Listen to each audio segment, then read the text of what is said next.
much. Do you feel that yourself?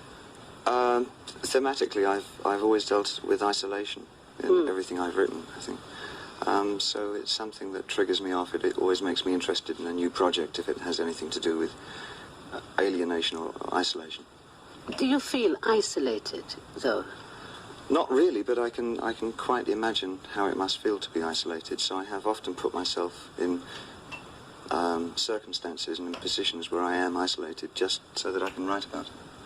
You know, in a way, I've sort of been thinking quite a lot about you, and often seen you anyway, right? Is this smoke bothering you? No, it's not at all. Good. It's going to make you feel that mysterious allure that you've talked about.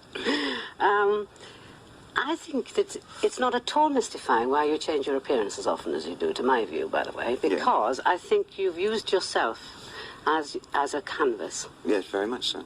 Is that right? Yes, very much so. I never wanted to appear as myself on stage, ever, at any time, until recently, I think. So as I did write in character form, I wanted to produce those characters on stage, which is something I feel I did quite successfully at the time.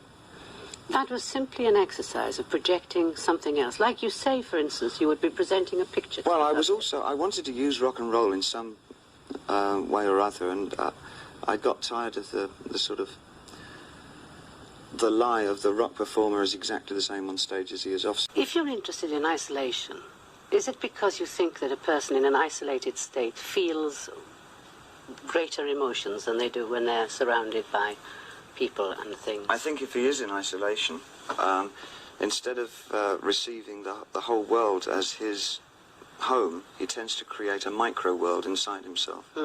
And it's that peculiar part of the human mind that fascinates me about the small universes that can be created inside the mind.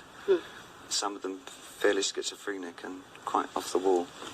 Does that mean you have to separate yourself quite a lot from, say, falling in love and getting very involved with a person? Oh no, I think I think quite the reverse. For me, I do fall in love quite quickly.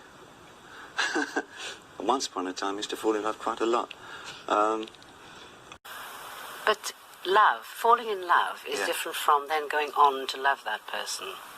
Yes, it is. Yes. And once you love somebody a lot, it means that you've got to share your life with them. That's what I was No, really... I don't think so. I think you can love somebody from afar.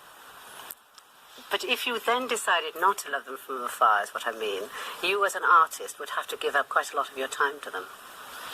Yes, and I can't do that. That's what I was wondering, whether you do that. No, love can't get quite in my way because I feel I shelter myself from it incredibly. What are you sheltering yourself again? I mean, sorry, I'm losing that other eye. Right. No, because you lost that's partially that eye. Yeah. Over a fight. Yes. Over a fight. Yeah, within a fight. In a fight. And what was the fight about? Over this eye. No, it was...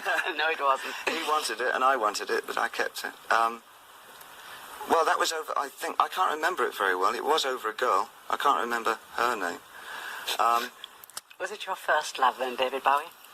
No, I wasn't even in love with her, I don't think.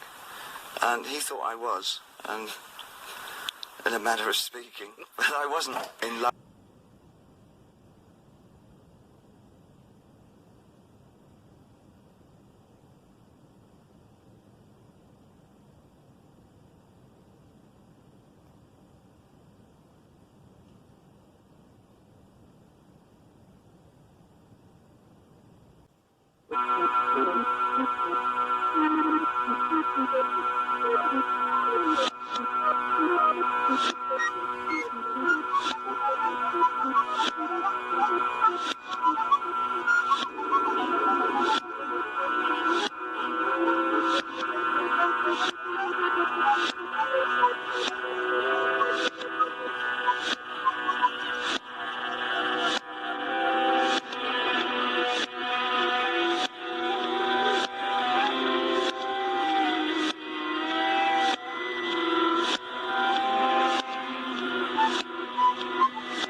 Ratskcalb.